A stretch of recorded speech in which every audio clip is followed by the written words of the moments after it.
Welcome everyone to the Fandom Effect podcast, a safe point during your day to hear and talk about anime, video games, comics, MMA, and a lot more. This podcast started as a way to show everyone to never be afraid to try something new, because at the end of the day, you never know what kind of impact a new idea or a new interest is going to have on you until you try. So welcome everyone to the Fandom Effect, and let's begin. Hey everyone, this is 5BuckLunch, and we're going Super Saiyan on this episode 6 of the Fandom Effect.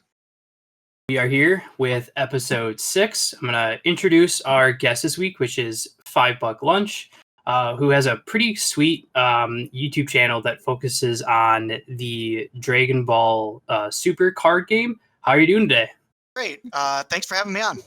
Yeah, I definitely appreciate you making the time. I know we're still going through some craziness out in the world, which is obviously like affected kind of everything. And so, obviously, card games are its own unique thing. So, with everything going on, does that does that affect the tournaments you would normally go to, or ways to prepare, to get your decks better and stuff?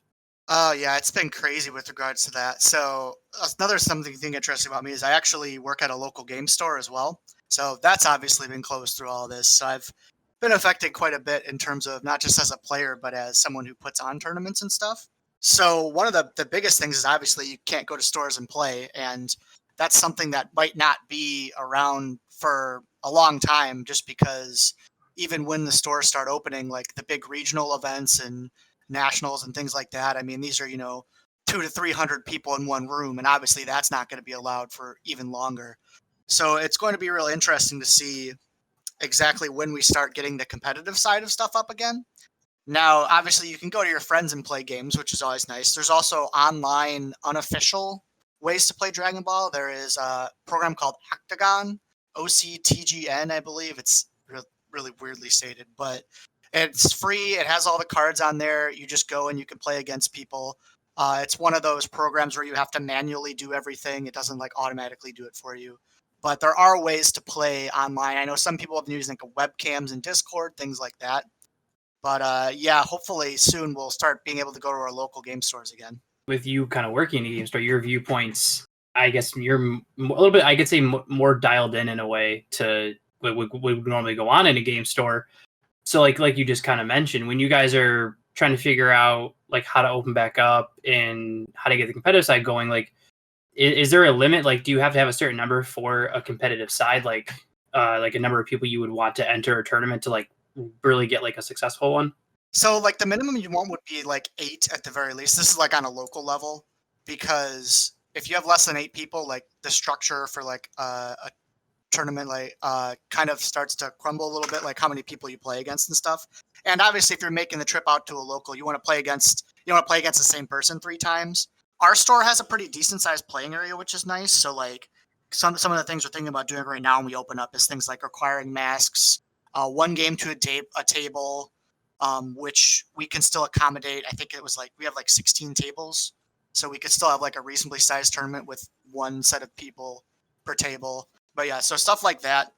But at the same time, I'm up here in Wisconsin, which we're one of the states that are being even more restrictive about the stay-at-home orders and stuff. So we probably won't be opening till end of this month, possibly even later. And we hold regional events for Yu-Gi-Oh!, which isn't Dragon Ball, but it's another card game. And those are 300 people, and we probably won't get those going till the winter at the earliest. So, but it begs the question of okay, it's gone, but how many places that can fit more to a game store or an office building or stuff like that, places that can hold vast amounts of people.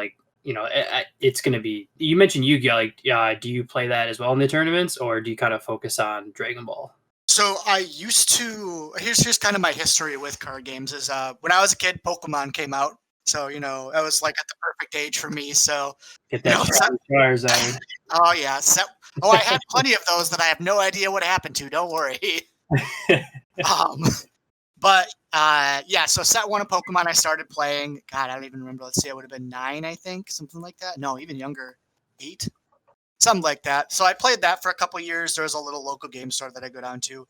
Then Yu-Gi-Oh! Came out, and I loved that. So I played Yu-Gi-Oh! For a long, long time, pretty much up until maybe 2-3 years ago. and Yu-Gi-Oh made some changes with their game. They changed a couple of the rules around. They've been doing a couple. They kind of like changed kind of like the dynamic of how they play the game. It's kind of hard to describe unless you like really know how to play it. Because I was pretty deep into the competitive side. I went to nationals like 5 or 6 years. Never did particularly well there, but still, I think to even get there though. Yeah, so I at least knew what I was talking about. But and then they kind of made the game a lot faster and a lot more combo heavy, which some people really like. And to its credit, I don't think it's like a wrong direction. I'm not like super mad that Konami decided to go that way, but it's not what I like in a card game. So I ended up like I play it every once in a while now, but I don't really play it competitively anymore. Now I just focus on Dragon Ball Super. Right. Okay. And I have a couple of comments I want to make sure I make. But so obviously you've played a wide variety of card games. What about Dragon Ball Super makes it like so different than every other card game out there? So the nice thing about Super is it's almost like a culmination of really good mechanics from a lot of games. They took a lot of things from different games that work well and kind of left the bad parts. So just a quick question, Mark. Have you played any card games before? And like, if so, which ones? It'll just kind of help me kind of relate some of the rules and stuff. Yeah. So I've had an interesting journey with card games. Started with Pokemon as well, but in the sense that I was so young that I was like, oh, cool, shiny things. And didn't really delve too much into it. Magic, the Gathering was the game that I played the longest and played the most. Mm-hmm. I had gotten a bunch of cards from my brother, and I still have them. They're in storage right now, but I still have them. So I have a lot of old cards with like artwork from like Generation 3, which would be like mid-90s. Cool. And I played for a while, and I never went to like shops or tournaments. Primarily, it was just like I had a core group of friends that were really into Magic, and we would play. And I stopped playing Magic when it got to the point where I would, even the friends who had no intention of entering tournaments and everything were, spending like $100 on decks to just play with friends. I was just like, so they'd be like, cool, turn 5, and I'd be dead. And I was like, all right, well, this takes all the fun of it. And I actually, like, I guess that's wrong. I do have one friend of mine whose nickname is Herf, who goes to Magic the Gathering national tournaments. So he's pretty high up in the Magic world. And then I've also played Yu-Gi-Oh! Bits and pieces as well here and there. So I've kind of dabbled my toe a little bit in kind of the big ones. So you know how in Magic you play lands and then you tap lands to generate like energy that you use to play other cards. Oh yeah. So Dragon Ball has that, but they've, in my opinion, and this is debatable, improved upon it where instead of having designated land cards in your deck, because the big problem with Magic, probably the biggest problem in the whole game, sometimes you draw all lands, sometimes you draw no lands, and both of these situations you can't play and it's no fun. The other guy just wins. Well, in Dragon Ball, every single card you have can be used as a land. So once per turn you play a land, all you do is flip whatever card you want upside down and play it in your like land zone, and it provides whatever color that card would normally be. So you can't starve or flood like you can with most other mana-based systems. Which is, it's a huge improvement in my opinion. Now, you could argue, well, there's decks specific to lands and stuff like that in Magic, but it's the amount you gain from not having those very feel-bad mechanics in the game is just definitely worth losing maybe a few deck types. The second thing that's really big is in Dragon Ball, all of your character cards have basically 3 uses. They can be used as their character, which you can play and attack and defend and things like that with them. They can be used as energy, like I just said, so they can be used as your lands, or they have what's called a combo power, which basically means they have an amount you can, when you attack, you can discard them, and it powers up your guy, which not only is a very like Dragon Ball mechanic, like powering up your characters is very Dragon Ball, but it also means that like a card in your hand, like a character card that has no effect in your hand, already has 3 uses. So it just means there's going to be a lot of decision making and a lot of ways you can use your cards, which leads to like very intricate gameplay without being like super overly complicated. I don't know if you'd call it a barrier to entry, but I think that's a lot of what like prevents newer players from perhaps picking up certain card games, especially after kind of like the initial launches happen and the game's been out for a little while is okay, well, if it's, how complicated is it? And I know obviously a big thing too is like, well, how am I supposed to get good cards? So I obviously with Magic and Yu-Gi-Oh, that was obviously a huge thing. There were specific cards that were worth insane amounts and were very hard to get, and you'd buy pack after pack. Does Dragon Ball follow that, or is it? So it does to a point. There are secret rare cards, which are like the rarest rarity of cards, but they all have an ability called Ultimate, which means you can only play one Ultimate card in your whole deck. So in your deck, you're only ever going to play one secret rare, so that kind of keeps the price down a little bit on those. And it means you don't have to buy like 3 copies of it for your deck. You only need one. Bandai had an issue with one set where they underprinted it by a lot. And so the set's called Draft Box 4, but there are cards in that set that are like $100. Oh, dang. That is the only set that is like that. And if you're not using cards from Draft Box 4, you can get a competitive deck for probably in the neighborhood of like $100 to $120, maybe a little more. But if you're using a Draft Box 5 deck, obviously it can go up to, $800 decks, things like that. Both are competitive. It's just whether the cards come from that set or not.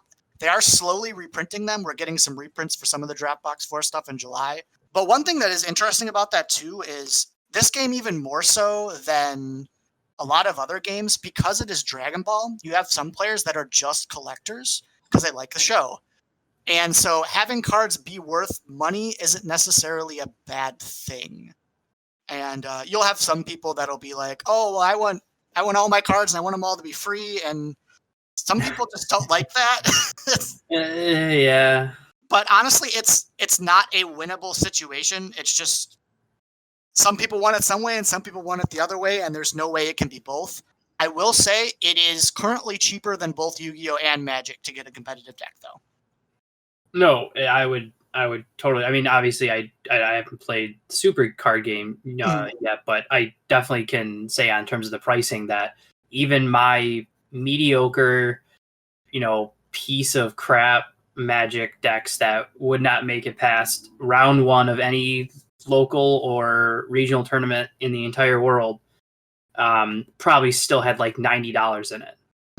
And that was just like, that was me picking up random golds at like shops, or looking at stuff like for a specific card online, or just buying a couple packs and hoping that I got a card that would work with like the decks that I had.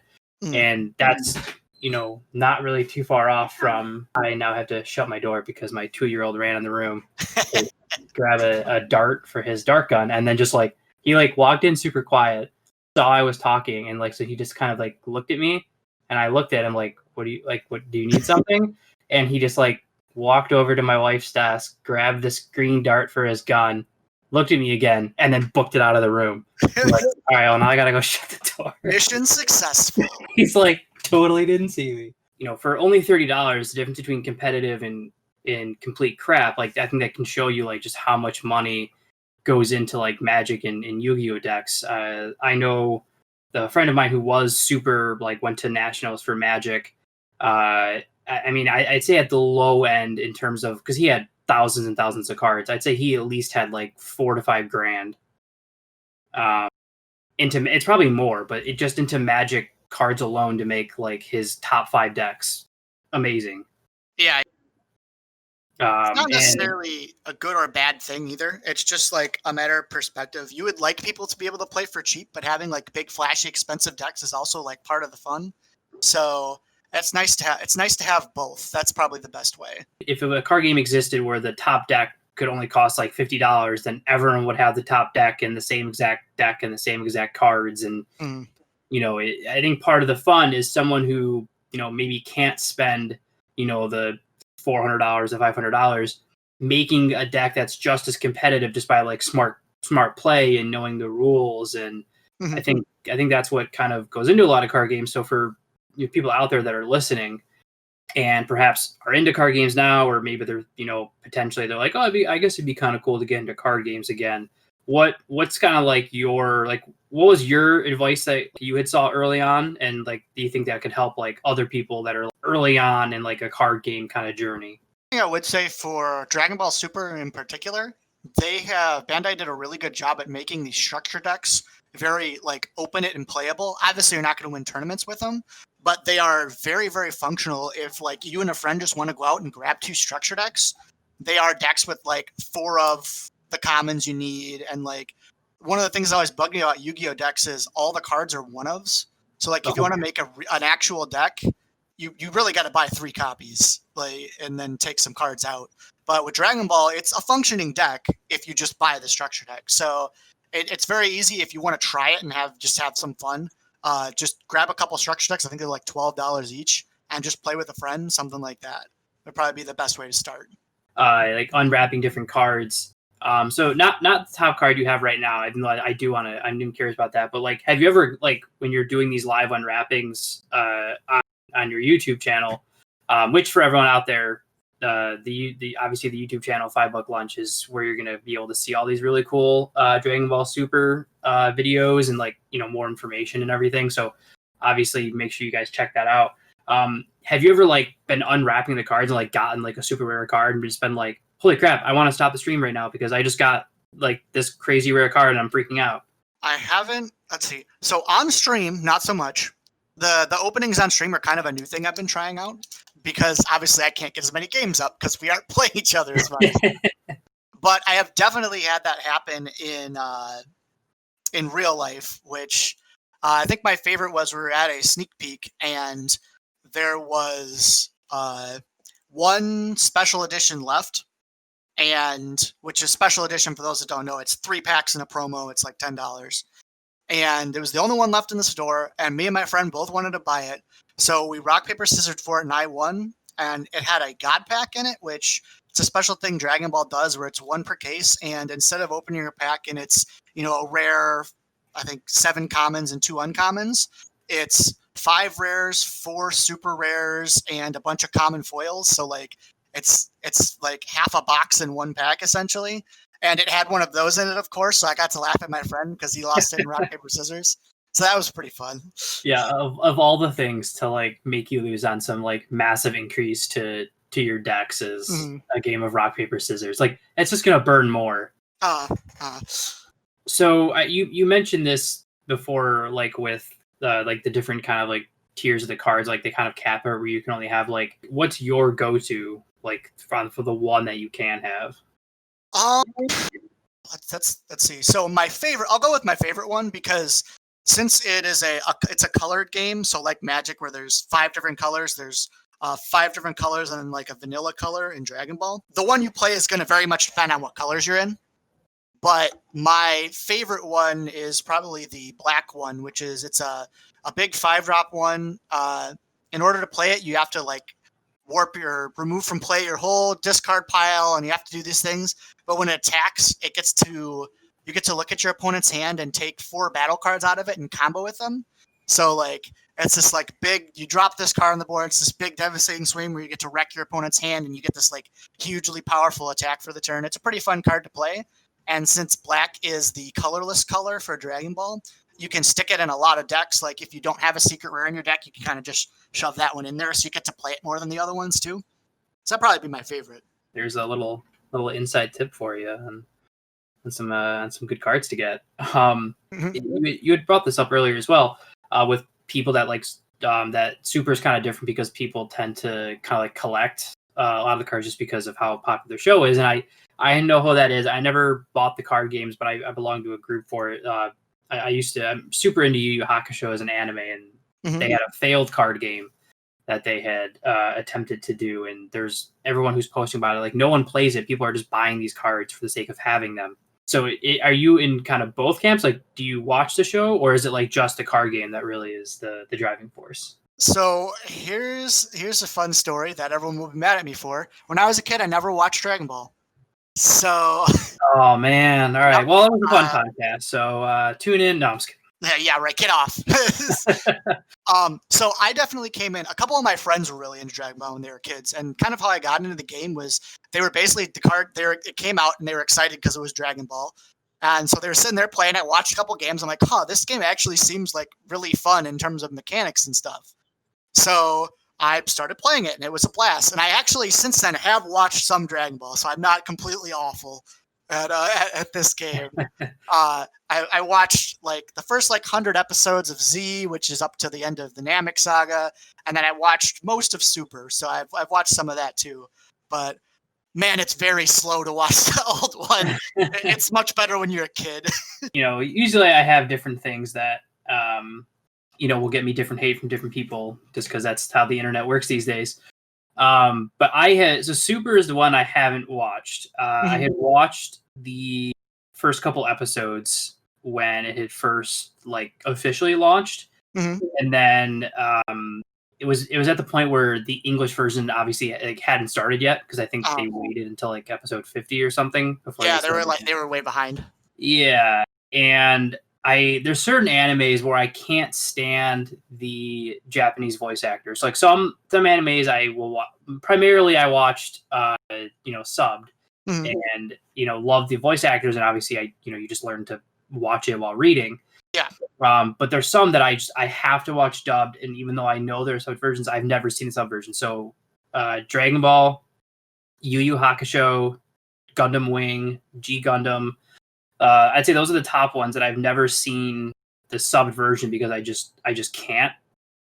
And for Super, I started watching it, and then I got 4 episodes in with the Japanese actors, and I just stopped, and I was like, I can't do this. I can't stand the Japanese voice actors.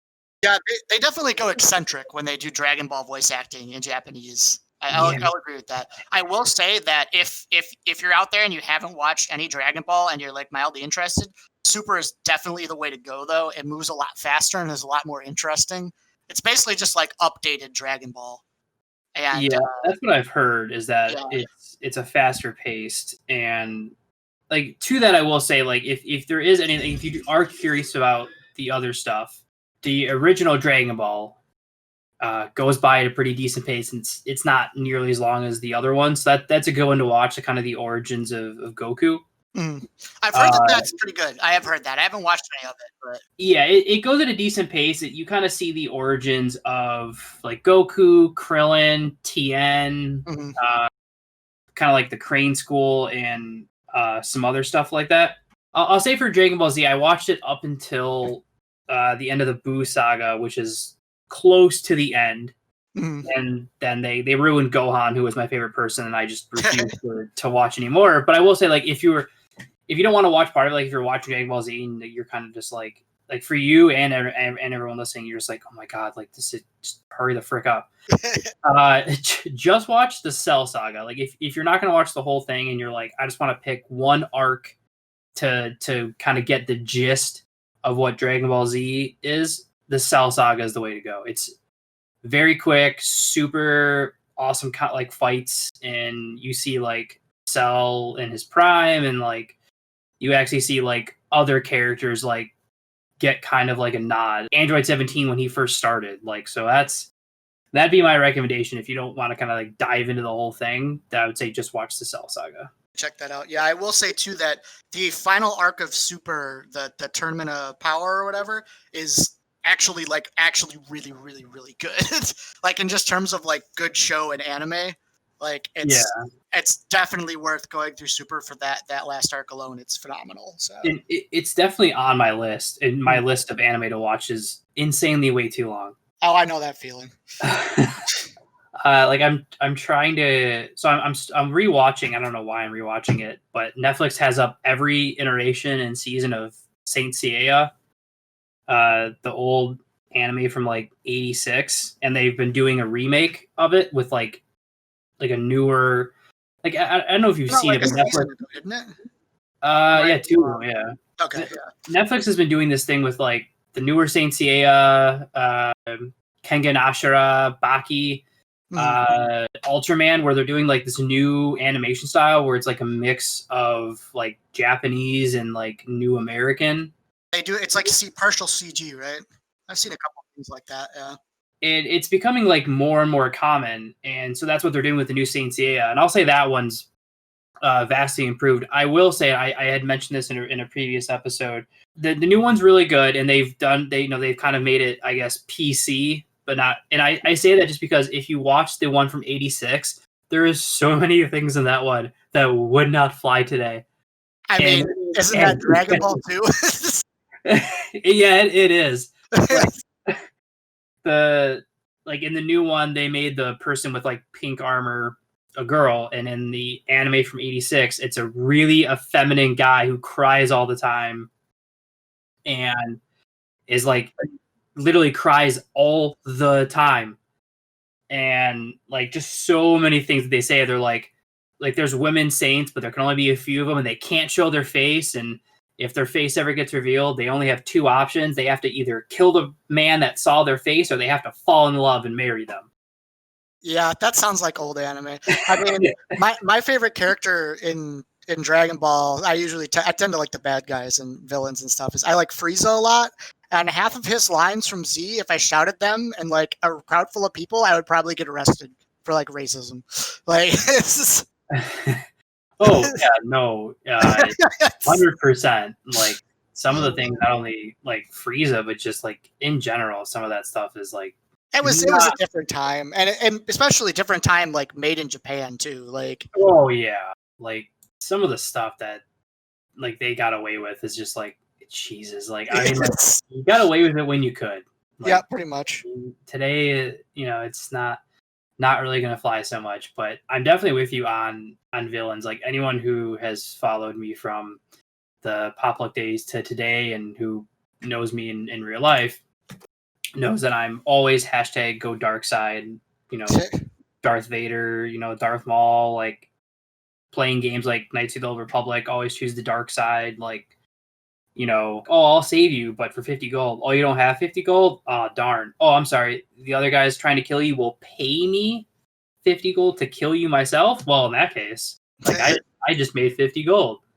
I just always find them, they're always more interesting and like intricate than like the goody two shoes hero a lot of times. Not always, but often, especially in like the Saiyan shows like this, like you always know what Goku's gonna do, but you never really know what Frieza's gonna do. Like, yeah, it gives you like an element of doubt, which I feel like you need in some things to give you that like interesting little, I don't know, like it makes you more invested. You get pulled into it more, and you get more into it. Like the anime I'm watching right now, it's not too old. It's like 2015, 2016, called Sephiroth of the End. It's like with like vampires and like demonic weapons and stuff.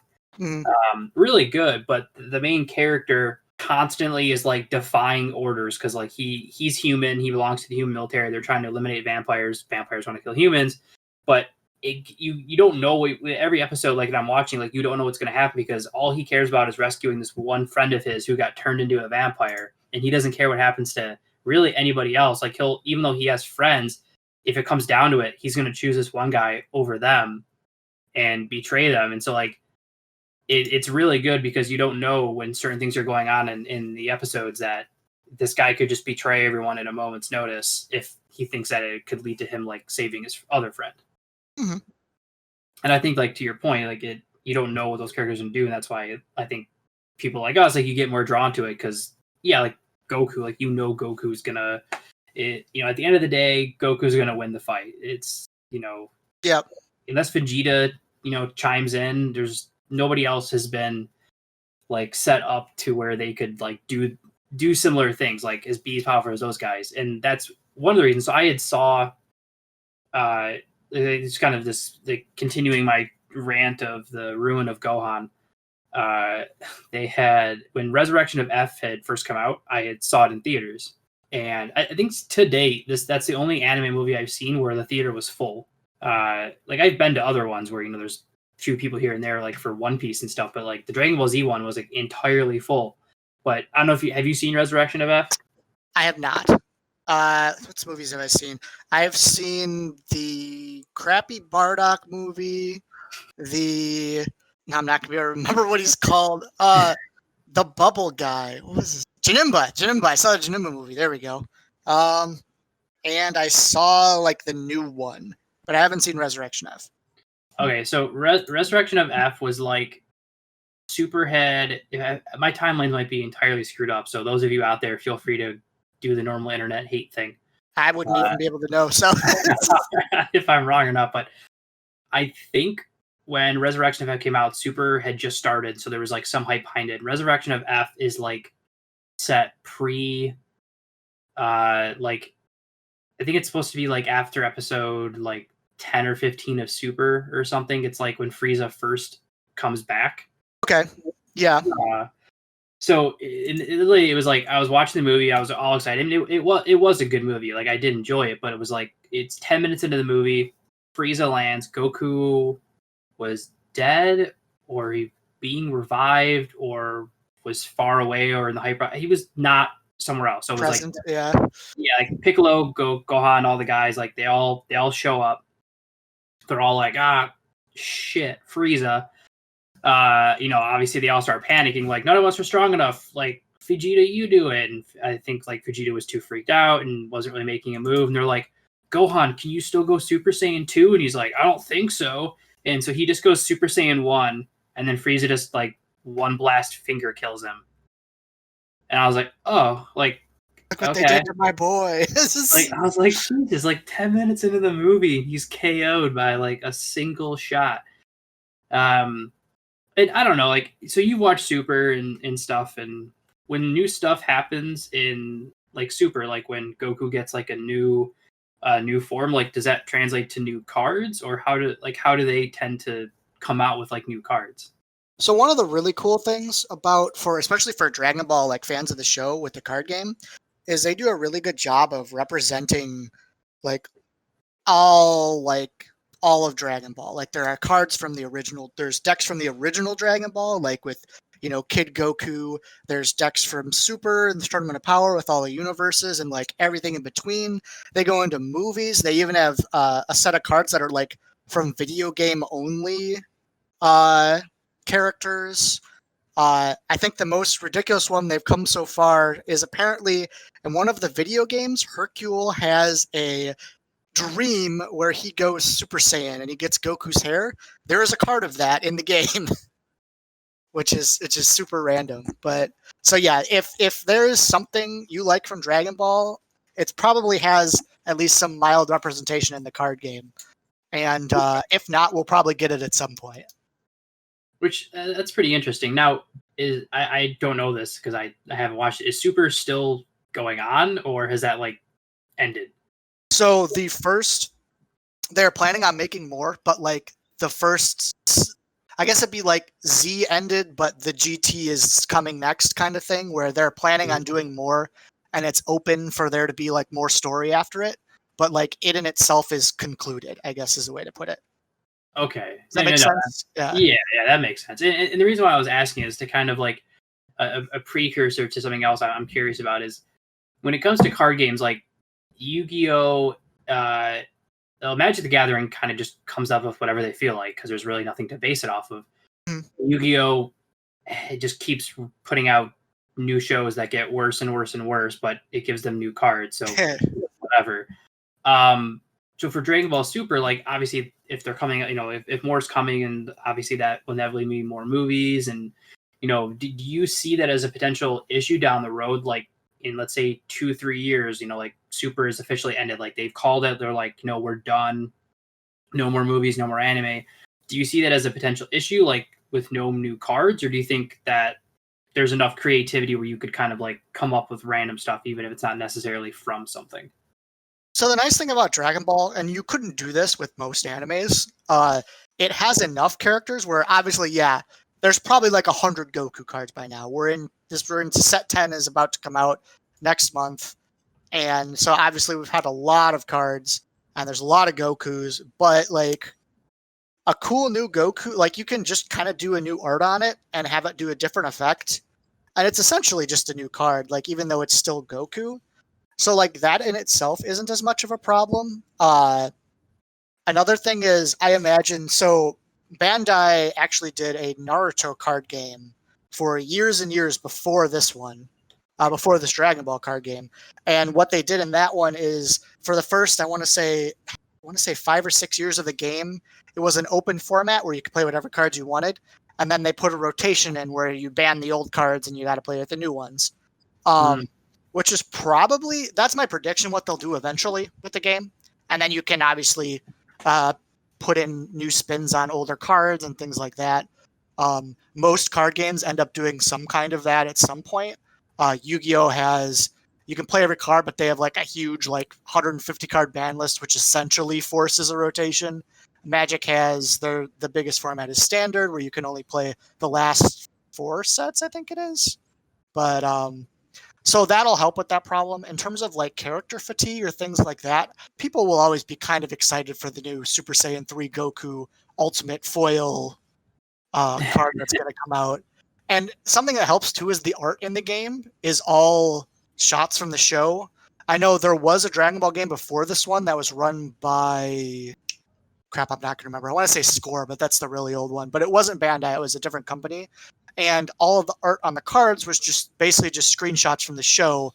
That's okay, but like having these like beautiful like foil like original artworks for all the cards really improves like the excitement of getting new cards and stuff like that.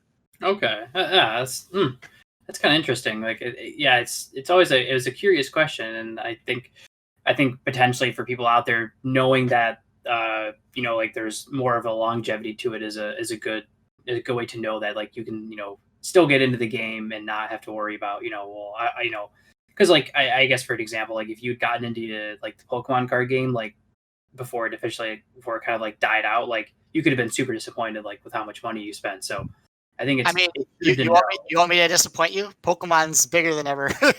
In terms of really? card game. Yeah, it's huge. The 3 biggest are Magic, Yu-Gi-Oh, and Pokemon. And yeah, Pokemon regionals are still like 300 person. Nationals is like thousands of people.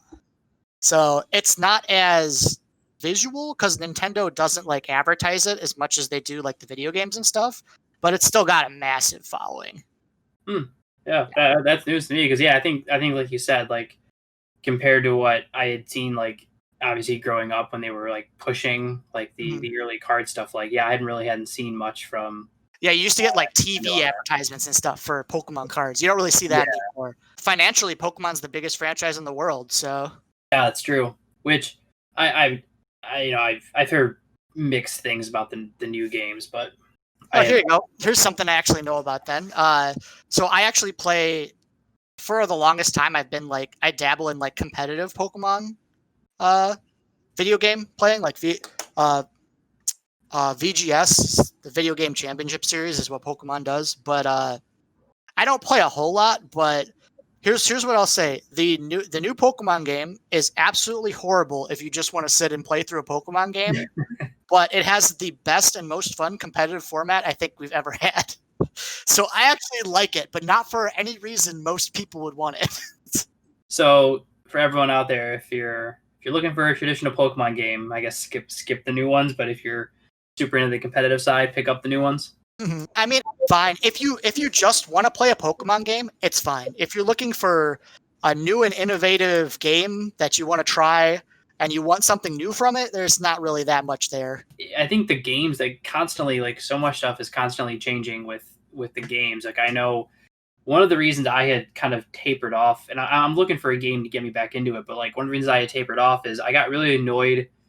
It's probably way long ago that it was introduced. That's how long ago I stopped playing a lot of games. But when, like, Platinum and stuff introduced like specific areas where you'd get pelted with like sand or snow or stuff like that, and it would happen after every single turn of both people fighting. So like whether it was trying to catch a wild Pokemon or fighting things for experience or trying to fight some random trainer, it would be like a big area that you would like want to explore, and it would be like, so your Pokemon would do an attack, you'd get hit with sand. It would go to the enemy, the NPC trainer, you get hit with sand. It would go back to your turn, you'd get hit with sand. And it wasn't a lot of damage, but there was no way to like really skip it early on. And so you were just sitting there like, oh my God, you're going to die to me anyway. And like, you're just sitting there like, so it got to the point where I'm just sitting there tapping the button, trying to get the battle over so I can get out of this area and never come back. And I think like that just kind of happened enough where it just kind of sucked me out of it. So so I know I want to say Gen 5, they actually updated it, so all that stuff goes quicker now. It's still there. Like, you still have to sit there and wait for it, but it's like probably like twice as fast going through everybody. The biggest problem with Pokemon games nowadays is they're so easy. Like, they made them way easier than they were before, and they're really hand-holdy. And the new one's story is just garbage. That's the real big problem. Like, a lot of people weren't a big fan of Sun and Moon, which was the previous generation because it had a lot of cutscenes and like it was actually pretty linear and like you went through a story while playing Pokemon rather as like Red, Blue, and Yellow where they just chuck you in and say, all right, go find some gyms and beat them. Which I actually didn't mind. I liked the story. I didn't think the story was terrible. Obviously, it's a kid's story, so it's not high drama or anything. Right, yeah. But I actually enjoyed Sun and Moon quite a bit. But I could see where people wouldn't like that. They basically made that and then took the interesting story away. I feel like it kind of, here's the culmination of everything. This actually, when this happened in the game, it's not really a spoiler or anything. I actually put my Switch down for a second and was just confused. But there's a point where like a legendary Pokemon's breaking out of its containment. Like the screen shakes and you hear it breaking out. One of the gym leaders comes up to you and is like, oh, there's this problem I have to go fix. You just go to the next gym. It's fine. And then they go do it without you. And I was like, man, that would have been a really fun thing for me to go and do. I don't know why they left that out. Like it was really weird. Know like what things are working, what things aren't working. Like I don't know. Comparison. Yeah, I mean, yeah, maybe Sun and Moon's the one because I'm like I said, I'm more like you said, I'm more of a fan of like the here's a bunch of things, go fight these gym leaders and go be the best person that you can be. Mm-hmm. So maybe Sun and Moon for me is the way back in. But that, or actually, if you're not a big fan of the random battles type thing, I actually really enjoyed Let's Go Pikachu and Let's Go Eevee. There's no random battles. It uses like the throw Pokeball system from Pokemon Let's Go, the phone game, where you like throw the Pokeball at them rather than battling them. But the trainer battles are all regular Pokemon battles. Yeah, I have Let's Go Pikachu. I haven't played it in a little while. I've been distracted with playing Streets of Rage 4. Because it came out last week, and it was like it's such a fun game to go old school side scroller with. But my kid loves watching it because he can see all the Pokemon move around and dance and stuff. So eventually, I want to beat it. But yeah, I did enjoy Let's Go Pikachu enough because I mean, yeah, I guess as a kiddie and stuff, yeah, like more than it should be. But I mean, then again, it's designed for the Switch. It's designed to be an entry game, basically. Like it's supposed to be for people that did Let's Go but didn't play the video, like the Pokemon games. Like it's a good halfway point. But also, it's just a fun game. Honestly, I enjoyed it a lot. Yeah, it really isn't. At this point, you could probably realistically get it for used or even new for definitely. I would imagine cheaper than when it came out. And yeah, it's around $40. Yeah, it's not. It isn't that bad. It's definitely worth a playthrough. So I know we kind of had mentioned it before, and your YouTube is kind of like the big kind of driving force with stuff, and it brings up an interesting point because obviously, the Fandom Effect exists on YouTube, and I'm trying to expand it to do like future Let's Plays, and some working with some other people on potentially expanding it into doing a lot of things to explore it a little bit more. So for you, like what? How interesting and like how creative do you think like you're needing to be like as like a content creator on YouTube? Like how's that kind of process been for you? Interesting. Originally, I just kind of picked it up because I found it fun. A long time ago, I used to do really, really crappy Yu-Gi-Oh videos on a YouTube channel. And I just always found it interesting to make little videos and stuff. I've definitely stepped it up a little bit. I've tried to improve the quality. There's a lot of other Dragon Ball YouTubers out there, but no one's really putting up like really high quality deck profiles. That was one of the things I've done the last couple of months that I'm really proud of. I took a lot of inspiration from the Magic Professor. He's like the most famous Magic YouTuber. A lot of people have probably heard of him, but he does this thing where he does like an in-depth background and there's like animations and things like that rather than just what a lot of people do is they'll just throw the deck, and their deck creator up on the video and move the mouse around and talk about cards in like a static fashion. I wanted to kind of improve on that. And I think I'm getting there. I don't have a huge like video editing background or anything, so I'm kind of learning as I go. Other than that, I've just played a lot of card games. Figured maybe crazy people want to listen to me talk, but it's definitely more of like something I just want to do for fun rather than like this is what I'm going to do for all of my work kind of thing. Yeah, I think in my experience, like I think that's the channels that are seen, even if the person is doing it is like, I want this to, if this blows up, yay. But I think the people who go into it just wanting to have fun, like those are the channels like you end up like that I like will subscribe to or pay attention to versus like the ones where like you get that vibe that like, I think you're only doing this because you want to try to get rich and famous. You don't really care what you're talking about, numbers or anything, or is it just, it's like, I'm gonna do a video, I'm gonna have fun with it, and like however many people watch it, like I don't really care. I mean, I'd be lying if I said I didn't look at numbers, and obviously it's fun when you get big numbers. But one thing I've made sure to do is if I have something that I really want to talk about, I know it's not going to get as much numbers, I'll just make it anyways. Like, I made some funny little meme videos. I mean, one of them was like a Dio meme with Dragon Ball cards and things like that. And I mean, they're like 30-second videos. You would never make those if you actually wanted to make money on YouTube. But I thought they were funny, so I put them together. So I'd rather just like make a video about something. There's certain decks like I've made videos about just because they were my favorite deck rather than like something a lot of people would be interested in. Things like that. I have a Patreon, but when I made the channel, I told everybody and myself included that I wouldn't lock anything behind it. A lot of the Dragon Ball YouTubers and stuff are like, yeah, if you subscribe for $5, you'll get an extra 2 videos every week. But I don't know. I don't feel like that's necessary, I guess. I like the concept more of I'm just going to put out good content. And then if you like the content, hey, donate $1 on Patreon. If not, that's fine. Just watch the stuff. I do Dungeons and Dragons fairly frequently. And there's a YouTuber called the DM Layer, and I listen to a lot of his stuff because he's like really informative and he goes into stuff. And I think to his credit, like he has a Patreon too, and like has like tons of different settings on it. But to his credit is all his content and videos, he always produces them for free. And if like through the Patreon, it's like if you donate certain amounts, you can like, I'd say the only thing that's like kind of annoying is that like, unless you're on one of his streams, like he'll answer questions, but if you're part of his Patreon, like you can direct message him questions.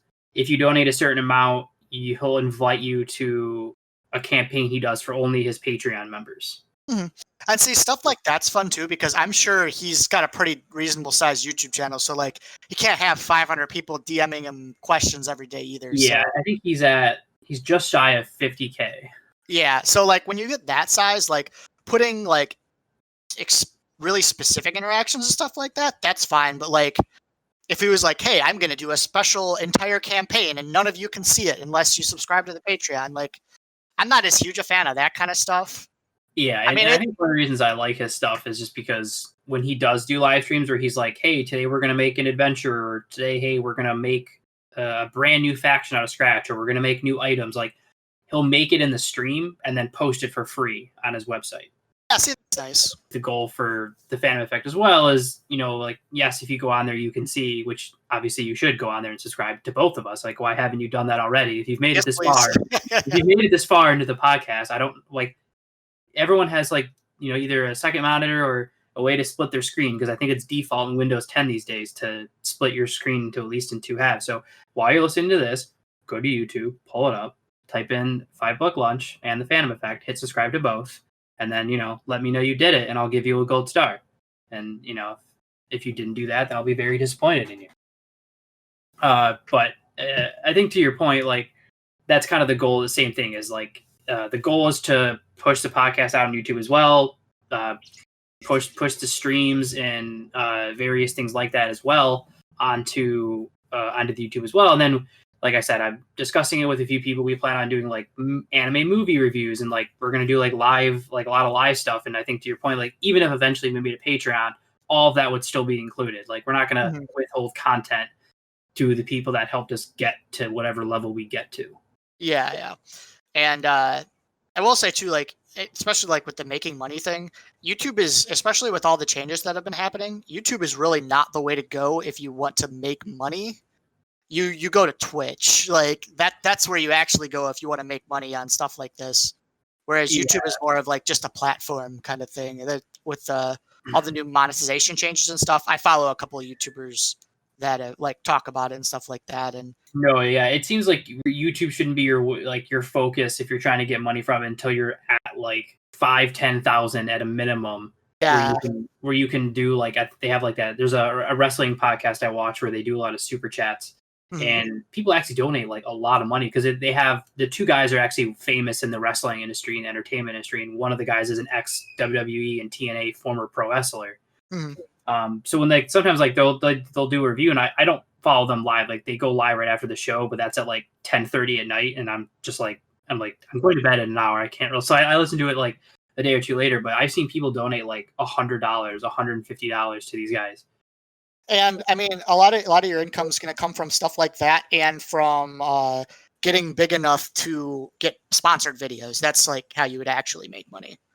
Yeah, which is interesting. I'm not really sure how sponsorship works on YouTube. Like, I'm sorry. In terms of sponsored, I mean, like you would go to let's Raid Shadow Legends. There you go. That's the one you hear all the time. You would basically message them and be like, "Hey, want to give me money to talk about your thing on my videos?" And they give you money, and that's how you actually make money, not like YouTube clicks. I think it's fickle too. Like you have to be. I think it's like you don't want to reach out too soon. You know, like because let's say like today I reached out to Ray and was like, "Hey, like if you sponsor me, like I'll." Obviously say you're the sponsor of this podcast. And like, if they were like, yeah, sure. And then like, 2 weeks later, they're like, dude, you're way too small. Like, yeah, we're not getting anything from that. Like, no, like come back to us when you've got like an actual fan base.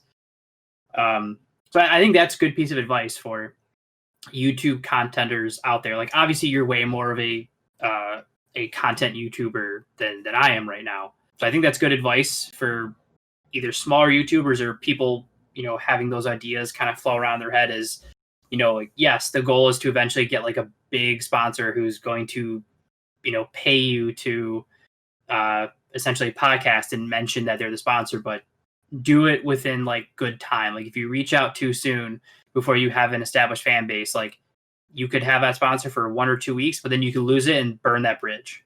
Yeah. And one thing I will say, if people are, so here's some advice. This is probably the best advice I ever got. I got it from one of the YouTubes that I watch on here a lot. Is a Funhouse. They're like a huge YouTube channel, but they, one of their guys was talking about like how they started and things like that, and make a schedule and stick to it. That's like the biggest thing that's helped me kind of push out videos. Is like I do 2 videos every week. I try to do one Monday or Tuesday, and then Thursday or Friday. It doesn't always happen, but because you'll get days where you're like, man, I really don't feel like making a video, and especially like the more in-depth deck profile ones where I do, it takes probably like 3.5 hours to make a full video for that with all the editing and stuff. Oh yeah, I would imagine. Which isn't a long time, but it's not nothing either. And that sucks up a day or two. So some days you'll be like, so say it's like a Thursday, I'm like, man, I don't really want to make a video today. All right, so I put it off till Friday. Friday, someone calls me up. We're going to go play Super at someone's house. All right, well, now I'm doing that instead of making my video. And we're on to next week. And now Monday, something else happens. And oops, now I've missed 2 of my deadlines. Like, you really, really, really want to stick to whatever you put forward. And YouTube also the algorithm really, really rewards consistent videos, like putting out the same number of videos like per week. It increases like the amount of people they send to it. So that's my big advice if you actually want to start a YouTube channel is consistency and when you put your videos up, and not skipping days if you can afford it. Definitely, everyone out there, like I've already written down my own notes. You guys can, I'm going to go back and listen to this 5 times while I'm editing. For you guys out there, start, making sure you're jotting down the notes. Which I mean, joking aside, that is really good advice. On sticking to everything. So yeah, I think to your point, like so far it's pretty consistent. I do streaming every Thursday. Right now it's just on the Facebook, and we're I'm looking into transitioning to doing like some YouTube live stuff, but right now it's every Thursday on the Fandom Effect Facebook page. You can catch me streaming. I'm still currently going through the fan voted playthrough of the BioShock remaster, the first one. Oh, I love that game. So yeah, tune in every Thursday. That's my favorite game of all time, actually. I am. I don't. Okay, so I never beat it. So I don't know how far I am into the game. Oh man, what part am I? I am. Oh, crap. I just got past the like I'm in like the garden. I think, let's see, it's been a minute since I played it. Let's see, so that is after, okay. think you're about halfway, maybe a little farther. Yeah, I think it's not a super long game. No, I looked before I like started playing it. I looked up like what's average play time, and it was like, oh, they were like, oh, if you play it casually, like 8 to 10 hours. Yeah, it's not super long. No, and I think I'm like 5 hours in, but obviously there's been moments where I'm like I'm not playing because I'm like responding to someone that messages. Yeah. Like my 2-year-old runs into the room, which you guys don't know, but that happened earlier. It's been really fun because I had started the game before, but hadn't really played through it. So that happens every Thursday.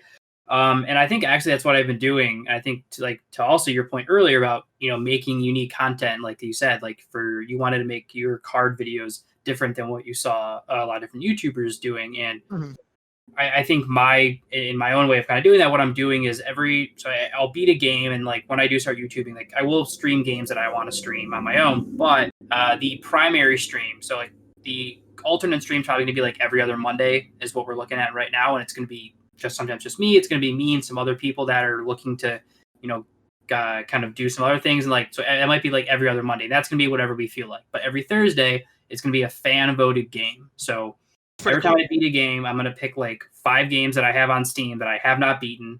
And I'm just going to, even if games that I played, I will restart and I'm going to post all 5, and whatever the vote wins, that's the game I'm going to stream until I beat it. Oh, that's pretty cool. Well, you started with a good one. Well, and it's funny, like I mentioned it before, but the reason I had put that on the list is it was a long time ago. A friend of mine, we had been talking, and he was same thing, like loved the BioShock series. And I was talking to him, and I was like, yeah, like I've played bits and pieces of the first one, but never really played anything after that. And it was like a Steam summer sale, and he was like, I got a text from him, and he was like, check your Steam account. And he had bought me the full BioShock pack. Oh, nice. So it was like BioShock Remastered, BioShock 2 Remastered, BioShock Infinite. And I was like, when I started realizing like, I want to stream something and like goof off while I'm doing it. And I had, it was a couple different games. It was like Force Unleashed 2, the South Park Stick of Truth. I can't remember what other one I had on there. And then like BioShock. And it was tied between South Park and BioShock. And so I was the tiebreaker, and I was like, well, I've almost beaten Stick of Truth, so I essentially would be starting a new game. And I've never played more than like an hour into BioShock. So it was BioShock it is. I suck at it, but I mean, I'm making my way through it. Because Big Daddies are so hard to kill. Like early on in that game, unless you have like the stem and the health, and so I'm buying like random like things to inject myself with and give myself new powers, and I'm like, I don't know, this sounds like it might work. And like I will say, like when I'm done, I plan on doing like a review, like a video, like a live video review of BioShock, because I know people, like you said, are still love playing those older games, and I feel I can steer people away from I don't know why I'm blanking on what they're called, but the powers that don't really work the way they should. Yeah, the plasmids. Yeah, there it is, plasmids. I had a giant brain fart. It's been a long day. You're good. Yeah, no, that game is super fun. Yeah, no, at the beginning of the game, like the Big Daddies, you almost don't want to fight them yet. Yeah, I was having to like save before I fought them, run to a vending machine, load up on health and plasmid, and then like run and fight them. Mm-hmm. And I've seen strategies, and that I've had strategies that work and don't work. So I definitely will be doing a review on it. The only advice I'll give now for free: do not buy the plasmid for the decoy. It lasts for like less than 4 seconds, and it doesn't even decoy half the time. I don't think I ever really used that one, to be fair. Yeah, because I got to a level, there was like one Big Daddy left. I didn't have a lot of health or plasmids left before you had to like go into the next section, and I didn't know like when the game would like do that thing where it closes off the way behind you, and I'm like, well, I want to get all the Big Daddies, because BioShock's the only game also where I'm not being super evil, where I'm not killing any of the little sisters. I'm harvesting them. Guy. That's okay. Yeah. BioShock's evil is extra. That was my biggest complaint about the game, was you're either good or really, really evil. Yeah, and the only reason I'm not killing them, and if you go into like way on Pop Luck page, like probably the first or second stream I did of BioShock, you can see where I harvester I save the game, I Mhm. kill her, and then I reload it, and then I do it the way, and I do it the other way because I wanted to see what it You want looked to see like. what it looked like? Yeah. It's really weird too, because like you'd think that you'd get more Adam from like harvesting, and you do immediately, but with the gifts they leave you and stuff, it actually is the same. Yeah, So well, there's not actually any benefit. yeah, and that's the only reason why I'm harvesting them is because I looked into it and it said uh, early to mid, it's the exact same. It Yeah. ends up being average, but mid to late game, you end up getting like I think it said 20 to 30% more if Mm, you harvest them than killing them through like you said, like the gifts and stuff.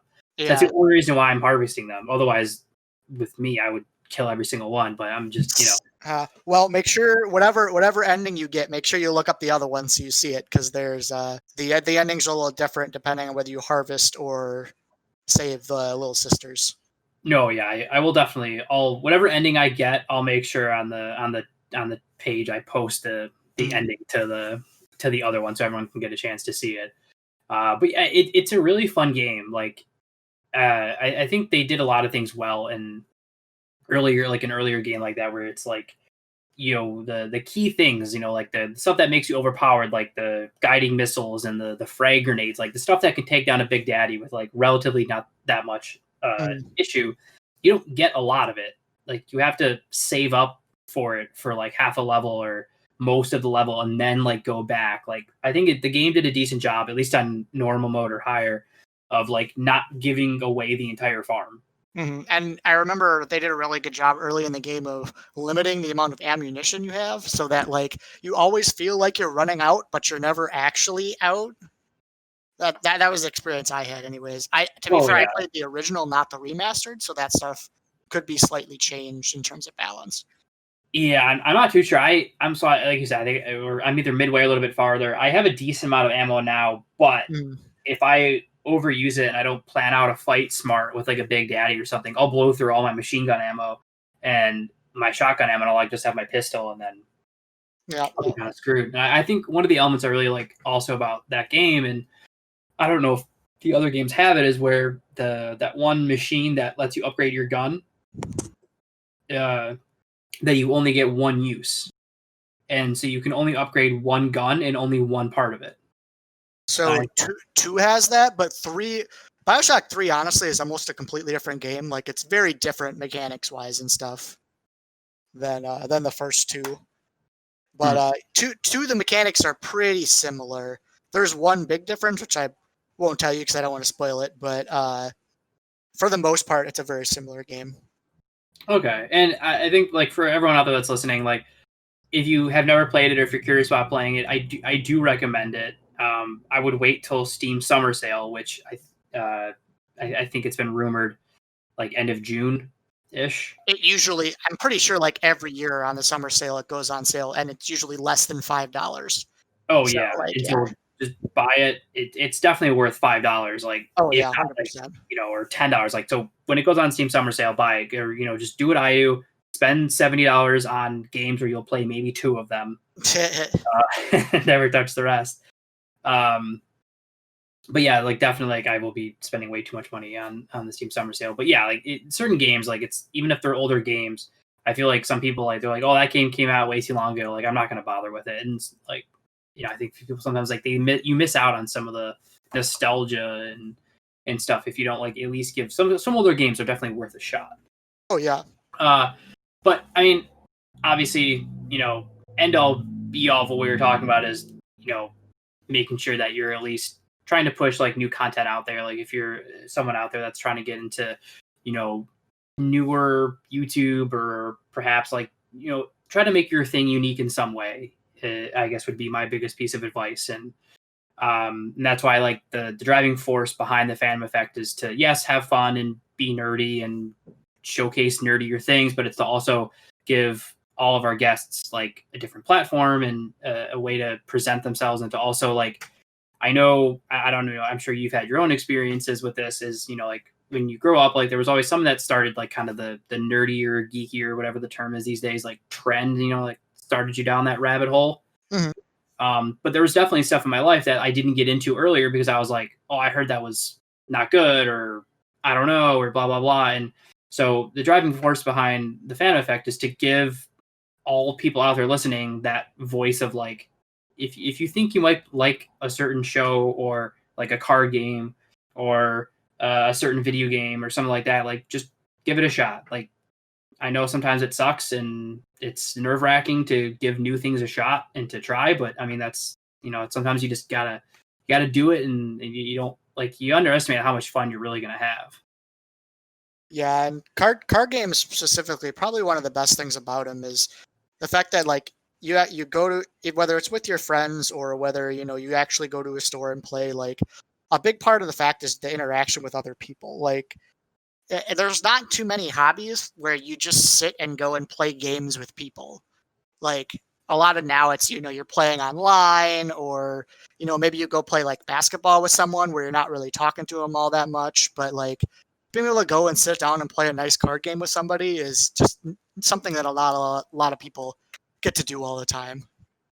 Yeah, and I definitely agree with that. Like, and the brief times where I did go to like card shops, like maybe not not necessarily playing, but like even just go in there, if you're just like looking at cards, like you still almost get like you get sucked into that atmosphere. Like you see the people playing, like usually inevitably like people start talking to you. Like I think you get like sucked into that atmosphere of just it's middle of the day on Saturday and you're able to just kind of like sit in a nice like cool air conditioned shop and just chill, like just have a chance to like de-stress and have your mind forget about everything else and just have fun playing a card game.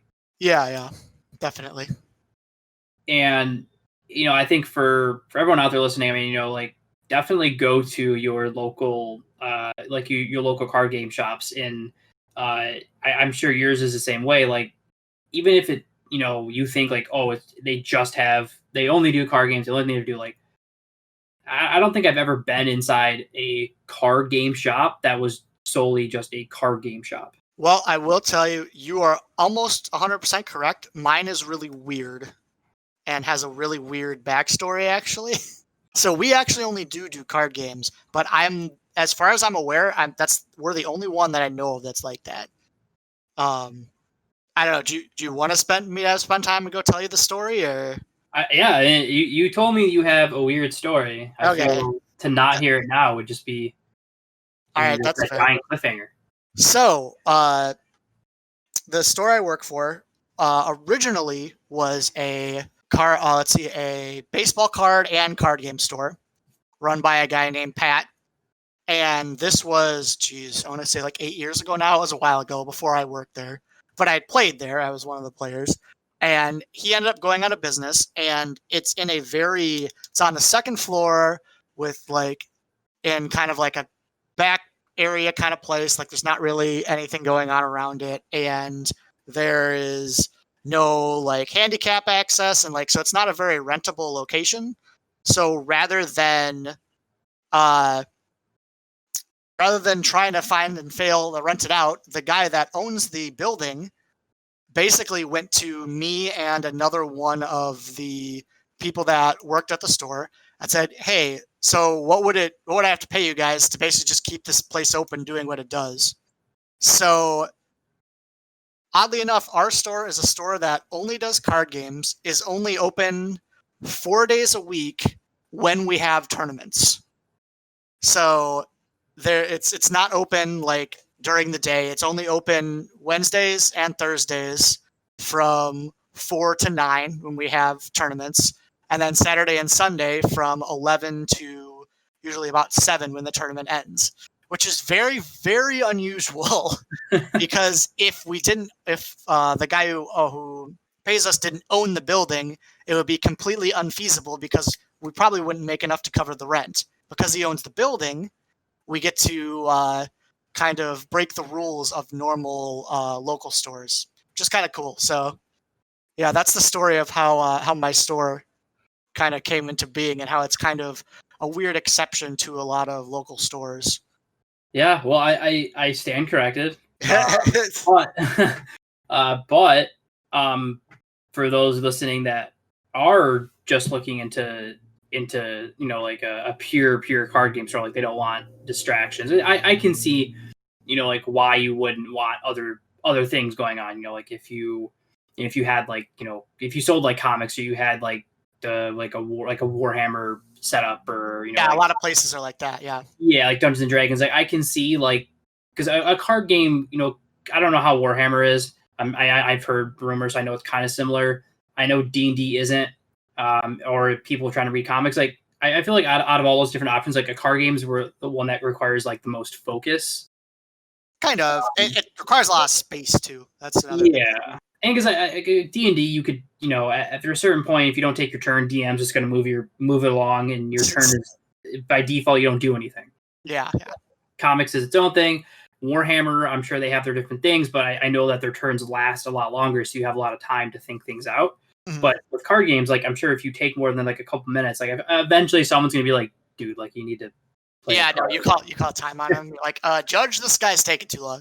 Yeah, exactly. So I can see why, like your shop, or you know, I would imagine now that I've been corrected once, that I would probably be corrected 1,000 times now.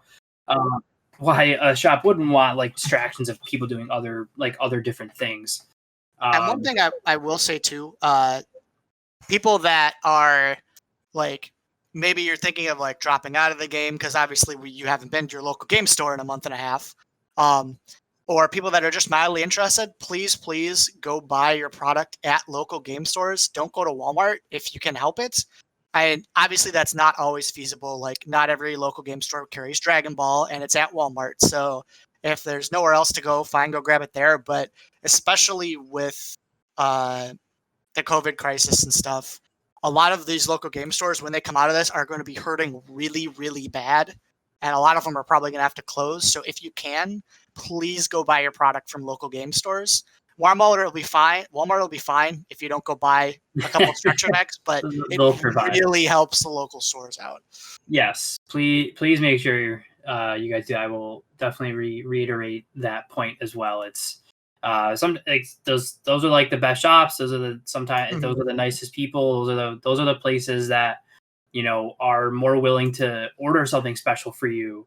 Yeah, if you want to have a place to sit and play, that you're not going to sit and play at a Walmart, you're going to sit and play at a local game store. I mean, obviously, if you don't have a job right now with the COVID crisis, I'm not going to don't buy card games. But but when things get back to normal, yes, you know, like I think to your point, if you are able to get your job back, if you don't have it and you lost because of the COVID crisis, and you get it back when you know, things are kind of dying down, you know, those card shops, they might not be able to be in the same situation. You know, they might just open up with the person who owns it and one other person until they can get like business picking back up again. So you're not only supporting the shop, you're supporting like the 5 or however many people that work there that maybe right away when things open back up can't work there.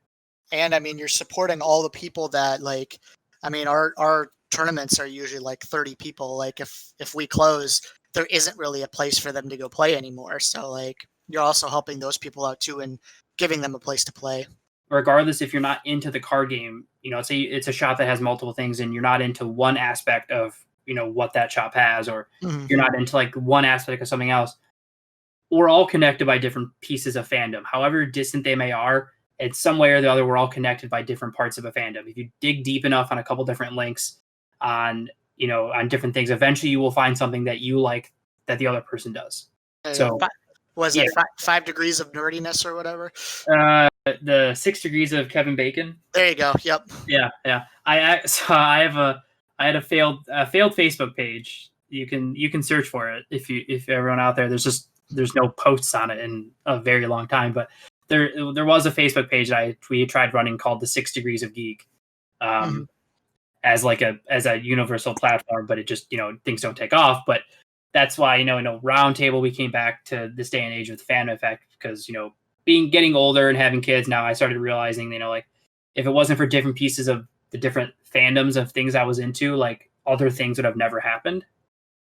And I wouldn't be able to share these experiences with my kid and with other friends and stuff. And so, like you said, you know, just supporting a shop that offers multiple things, you're not just helping out the one aspect of that. You're helping out every other person who goes in there for something different. Yep. And at the end of the day, that's, you know, we're all here to help each other out. You know, we all, you know, whatever you're into, like we all got to stick together, obviously, you know, within reason. but don't stick too close together. But yeah, like especially now, like don't if someone gets within 6 feet, Spartan kick them. Which I feel like is going to be like the new thing now when someone enters too close. You're like, I will Spartan kick you. Like, I don't know what you have or don't have. I will Spartan. But yeah, so, wherever you are, wherever you listen to this, Google nearest, card game shop or however you feel the best way to word it is. And if you've listened to the Fandom Effect so far, you know that every week I do a Fandom Tip. Sometimes I let you guys know beforehand. Other times I'm really dumb and then I forget. But I always try to do a fun little tip. And actually, I think you guys are going to get a little bit of an extra one today because you had mentioned. So I have my own, of course, and it's a wide variety of things. If this is your first time listening to the Fandom Effect, I will briefly explain what I do here. Is I try to at the very end of the podcast is like a little reward and a little bit of extra nugget. I don't post the links to these things usually anywhere else. You're going to get it primarily just by listening to the podcast. But I try to give you something at the end that you can go out there and have fun with, related and not related to what the episode kind of inevitably was geared towards or devolved to or, kind of went crazy with. And it can be anything from a YouTube channel to an educational tool. I've talked about Unreal Engine 4 and I've talked about different MMOs that are cheaper alternatives to like WoW and stuff that maybe, you don't want to spend $15 a month on. And so it's everything from any walks of life that I can think of that would give everyone out there an additional benefit. And so I have my own. That's a fun little thing. But you had mentioned a program earlier that I think you had said like a lot of card game people use. It was like you had like an acronym. Oh, yeah. It's Octagon. Let me make sure I double check. OCTGN.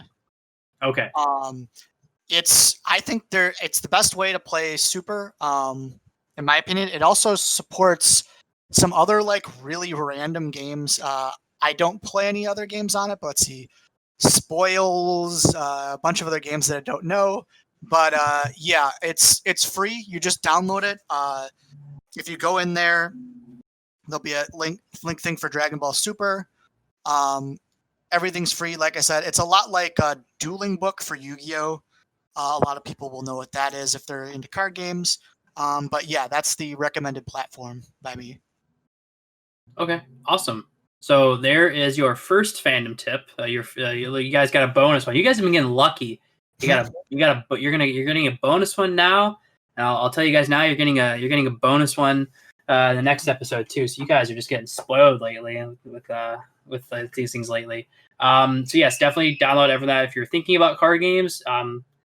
Like our guest just said, it is free. So if you are thinking about getting into card games, but obviously with things going on right now, you don't want to go to your local shop, even when it does open up and buy something, you can at least check out things earlier on. And, obviously another great way to do it would be to go to youtube.com/5BuckLunch and watch the videos on Dragon Ball Super and actually see if you want to get in Dragon Ball Super. That's probably the best way to do it.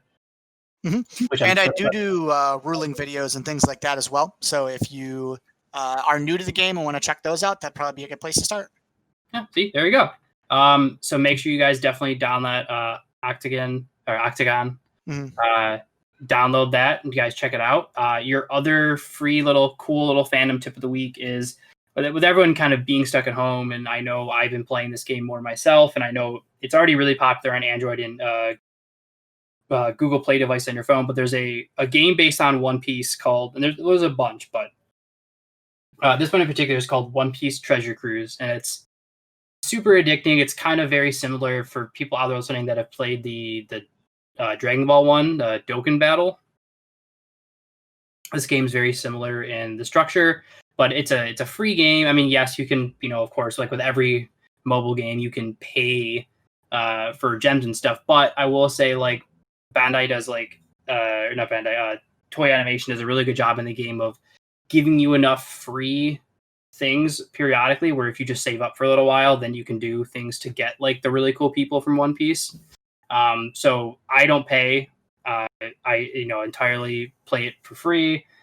Free to download, and it's super addicting. It's got like a ton of, so if you're a fan of like the One Piece anime, it's probably like the best free option of a mobile game, and kind of with everyone being stuck at home and not having a lot of things to do. If you guys are looking for a fun new mobile game to play, that's my top recommendation right now is One Piece Treasure Cruise. And like I said, you guys are only going to hear this information in the podcast. That's what I'll do. Everyone who messages me lets me know that they have subscribed to our guest here. I will give you guys direct links early to some of the tips, and you won't have to dig through stuff. So that'll be like your little reward. There you go. That'll be a reward for you guys. But we're kind of wrapping up here. But of course, I want to make sure we again thank our guest for this week, Ben. 5BuckLunch. So like he had said earlier, and we've mentioned it, the YouTube. Go there, subscribe, check out the videos. If you see something live, guys, go and watch it. Of course, if you guys want to go to the Patreon, donate to help support everything that our guest is doing and help, like the more you support, the more cool content you guys are going to be able to get. So, definitely check it out. Do what you guys can do. I know you guys are always, really awesome. I know the fans that have been following and the new fans that we get, you guys are going to be really awesome with that kind of stuff. So, you guys definitely push it. Of course, you can find everything related to the Fandom Effect at the Facebook, which is just facebook.com/the Fandom Effect. And then if you want to find a lot of the links to the other stuff, you can go to the YouTube page. Everything's linked on the YouTube. You can go right from there to the Facebook, the SoundCloud, Apple Podcasts. And as of last week, we are approved for Google Play Podcasts as well. So you guys can now check us out on Android devices as well. So I highly encourage you guys to make sure you go to both everything related to the Fandom Effect and 5BuckLunch and like it and share it and do all the crazy, awesome internet things that you guys are just so good at doing. And I definitely appreciate you guys making it this far, listening to this episode. Definitely make sure you tune in next week. Our next week's guest is going to be Tom Bacon. I'm going to try to give you guys a little bit of a heads up on some future guests here. So next week's guest is going to be Tom Bacon. So Ben, would you like to say goodbye to everybody out here? Yeah, thanks for watching, everyone. And thank you, Mark, for having me. Yeah, of course. It was really awesome. You guys make sure you have a good day. And, go to, like I said, go to your local comic book shop and spend money if you can. Just do it. All right? Just do it. You'll be fine. All right. Bye, guys. Thank you, everyone, for listening to the Fandom Effect. Please make sure to follow me on all available platforms, Facebook, SoundCloud, Apple Podcasts. And if you or yourself or knows anyone that's perhaps interested in being a guest on the Fandom Effect, please feel free to let me know, and I would love to talk to you guys. So I will see you guys on the very next episode of the Fandom Effect.